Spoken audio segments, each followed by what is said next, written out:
ناظرین، ابھی تک آپ نے اگر میرا چینل سبسکرائب نہیں کیا تو جلدی سے سبسکرائب کر لیں، کیونکہ میں لانے والا ہوں آپ کے لیے نالج سے بھرپور ویڈیوز۔ جلدی میرے چینل کو سبسکرائب کریں اور ساتھ ہی بیل کے آئیکن کو دبا دیں، اس طرح سے میری ہر نئے آنے والے ویڈیوز کی آپ کو نوٹیفیکیشن ملتی رہے گی۔ بسم اللہ الرحمن الرحیم۔ السلام علیکم ناظرین، میرے آج کے اس ویڈیو کا موضوع ہے شوگر کی بیماری کب، کیسے اور کیوں لگتی ہے۔ ناظرین، آج کے اس ویڈیو میں نہ صرف میں آپ کو شوگر کی بیماری لگ جانے کے اسباب بتاؤں گا، بلکہ اس کے ساتھ انشاءاللہ بغیر کسی دوا کے شوگر کا ایک ایسا علاج بتاؤں گا جس سے آپ اپنی برسوں پرانی بیماری سے صرف چند ہی دنوں میں آسانی سے جان چھڑا سکتے ہیں۔ تو ناظرین، آپ میرے اس ویڈیو کو اینڈ تک لازمی دیکھتے رہیے۔ ناظرین، تو شوگر کی بیماری کی بہت سی وجوہات ہیں، لیکن ان میں سب سے پہلے نمبر پر ہے ہیریڈیٹی۔ اگر آپ کے باپ دادا میں سے کسی کو شوگر کی بیماری تھی تو ناظرین وہی چیز آپ کو ورثے میں منتقل ہوتی ہے اور اس طرح سے آپ شوگر کی بیماری میں مبتلا ہو جاتے ہیں۔ دوسرے نمبر پر ہے آدمی کا بہت ہی زیادہ سست پڑ جانا۔ ناظرین، جب ایک آدمی بہت ہی زیادہ سست پڑ جاتا ہے، ہر وقت سوتا رہتا ہے، کوئی کام وغیرہ بھی نہیں کرتا، تو اس طرح سے بھی اس کو شوگر کی بیماری لگ جاتی ہے، کیونکہ اس کا میٹابولزم سسٹم خراب ہونے کی وجہ سے اسے یہ شوگر کی بیماری لاحق لگ جاتی ہے۔ ناظرین، آپ نے سنا ہوگا کہ یہ امیروں کی بیماری ہے، کیونکہ امیر لوگ زیادہ تر عیاش ہوتے ہیں۔ تیسرے نمبر پر ہے ٹینشن، پریشانی۔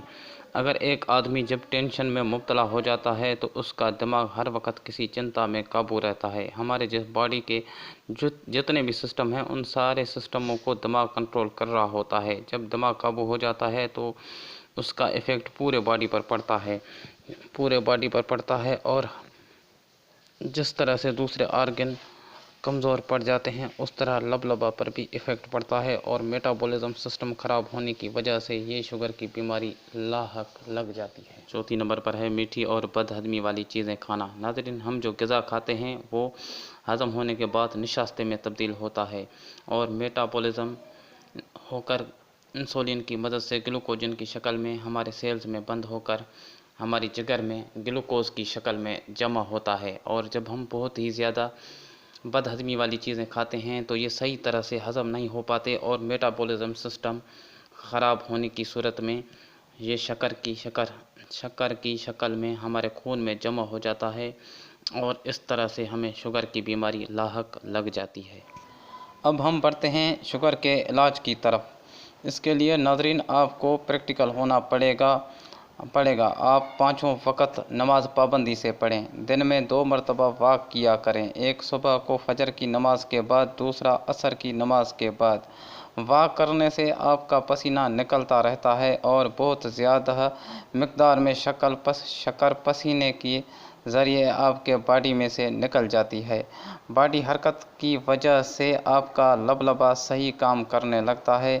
ناظرین، بد ہضمی والی چیزیں بالکل ہی بند کر دیں، مثلاً آلو، چاول، بڑے کا گوشت، بہت زیادہ میٹھی چیزیں اور تلی ہوئی زیادہ چکنائی والی چیزیں بالکل بند کر دیں۔ کھانے میں زیادہ تر سبزیاں استعمال کریں، کریلے اور بند گوبھی آپ کے لیے فائدہ مند ہیں۔ بکرے کا گوشت اور مچھلی بھی آپ کے لیے بہت ہی فائدہ مند ہیں۔ ناظرین، دونوں ٹائم کھانا کھانے کے بعد 40 قدم لازمی اٹھائیں اور پانی بالکل نہ پئیں، یہ سنت ہے، آپ اس پر عمل کر کے دیکھیں۔ ناظرین، کچھ وقت آپ اس طرح سے اپنی لائف کو پریکٹیکل بنا کر دیکھیں، پھر دیکھیں آپ کی بیماری کیسے جاتی ہے۔ ویڈیو پسند آنے کی صورت میں لائک اور شیئر ضرور کریں۔ شکریہ۔ السلام علیکم۔ خدا حافظ ناظرین۔